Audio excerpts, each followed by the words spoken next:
পিঁপড়ে ও মধুর একটি অসাধারণ শিক্ষণীয় গল্প বলবো আজ। এক ফোঁটা মধু মাটিতে পড়ে আছে, পাশ দিয়ে ছোট্ট একটা পিঁপড়ে যাচ্ছিল। মধুর গন্ধ নাকে ঢুকতেই থমকে দাঁড়ালো, ভাবলো একটু খেয়ে নি, তারপর না হয় সামনে যাব। এক চুমুক খেলো, বাহ খুব মজা তো, তাহলে আর একটু খেয়ে নি। আরও এক চুমুক খেলো, তারপর সামনে চলতে থাকলো। হাঁটতে হাঁটতে ঠোঁটে কোণে লেগে থাকা মধু চেটে চেটে খাচ্ছিল। ভাবলো এত মজার মধু আর একটু খেয়ে নিলে কি এমন হয়। আবার পেছন ফিরল, আগে মধুর এক পাশ থেকে খাচ্ছিল, এবার চিন্তা করলো ভিতরে মনে হয় আরো মজা।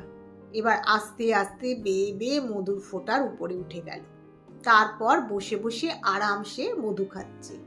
খেতে খেতে একসময় পেট ফুলে গেল।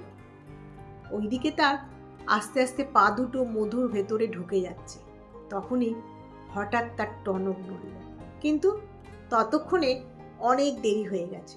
তখন মধু থেকে নিজেকে ছাড়িয়ে নেবার জন্য আপ্রাণ চেষ্টা চলছে, কিন্তু না, মধুতে তার সারা শরীর মাখামাখি অবস্থা। অনেক চেষ্টা করেও নিজেকে আর উদ্ধার করতে সক্ষম হলো না। নাকে মুখে মধু ঢুকে দম বন্ধ হয়ে যেতে থাকলো।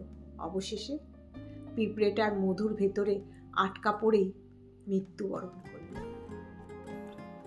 এই বিশাল দুনিয়াটাও এক ফোঁটা মধুর মতো।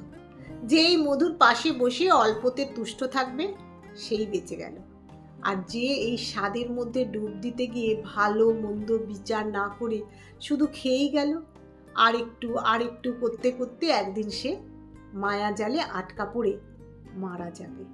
তখন আর কেউ উদ্ধার করতে পারবে না, ধ্বংস অনিবার্য।